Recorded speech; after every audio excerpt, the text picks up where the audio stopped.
If you are a wedding photographer and want to have timeline templates in your back pocket to provide for clients, I have a free guide for you that provides 4 different timeline templates.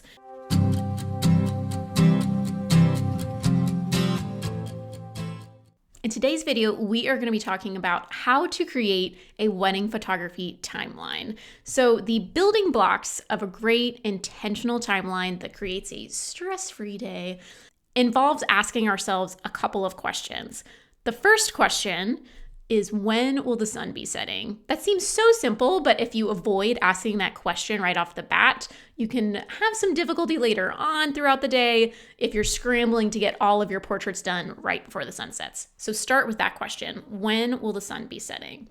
Next question is, are you planning on doing a first look? So if a couple decides to do a first look and see each other prior to the ceremony, then they can do wedding party photos, family photos, all before the ceremony begins. And they will actually get to attend their cocktail hour, which is a great perk of a first look, but also the schedule will look a lot different compared to if they decide to see each other prior to the ceremony. All of the portraits will have to be done during cocktail hour. We'll have to plan on doing that block then. So the timeline will just look a little bit different in comparison to doing a first look versus not doing a first look. Third question is, will everything be in one location or multiple locations? This involves adding travel time in and just making sure we can corral everybody to one location to the next, and will definitely affect maybe even how many hours of coverage you may need of photography you might need to add.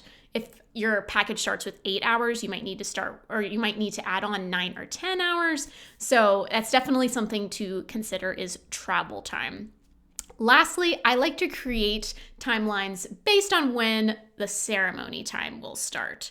So if you look at this sample timeline, I like to build out my blocks based on, so ceremony time here is 5 p.m. And then I start to work backwards. I like to make sure that everyone is tucked away before the ceremony so that they can take a breather. They are not stressed at all. They're not even considering needing to take photos. They are just preparing themselves for the ceremony.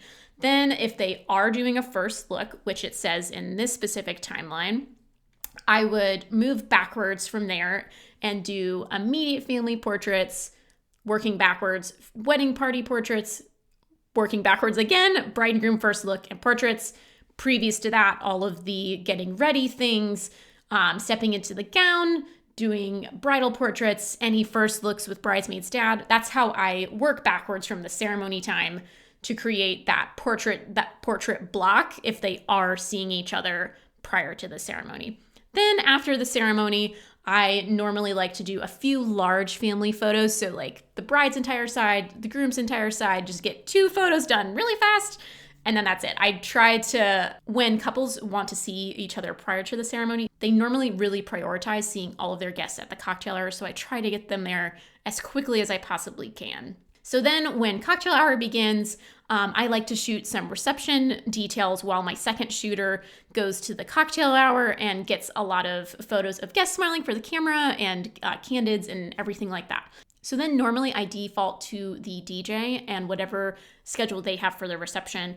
Really the last item I really need to take care of there is when photography coverage ends. So if clients have hired me for 8 hours, I look back at when getting ready starts at 1 p.m. and I go to 9 p.m. there. I'm hoping those really simple questions help create really wonderful intentional timelines for your clients that create a stress-free, wonderful wedding day. If you are a wedding photographer and want to have timeline templates in your back pocket to provide for clients, I have a free guide for you that provides 4 different timeline templates. They are different based on if they do or do not want to do a first look, and if they have one location or multiple locations. So there are 4 different versions of those based on their answers, and it really helps just create a intentional timeline that allows you to flow throughout the day and create ease for your clients. Be sure to come back to my channel for more wedding photography tips, and you can subscribe below to get any notifications for all of those upcoming videos.